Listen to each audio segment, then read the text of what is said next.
হয়েছে? কি হয়েছে? আমার আমার সোনার চুল কোথায় গেল? আমার আমার চুল নেই। হ্যাঁ, এটা কি করলো? আমি আমি তাকে... উফ, আপনি তাকে খুঁজে বের করবেন পরে, কিন্তু আজ যে আমাদের মেয়েটার বিয়ে, সেটা কি হবে ভাবতে পারছেন?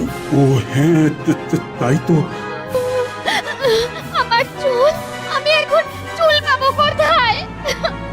সোনালি, তুই বরং আমার চুলটা নিয়ে নে, পরে আমার তোর দুজনেরই চুল গজিয়ে যাবে। কিন্তু আজকের জন্য তুই আমার চুলটাই নে। তোর চুল?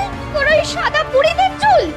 চিন্তা করিস না, দেখবি রাজকুমারের ওই সাদা চুলই পছন্দ হবে। হ্যাঁ, রূপালী ঠিকই বলছে, আজকের মতো মান সম্মানটা তো বাঁচবে।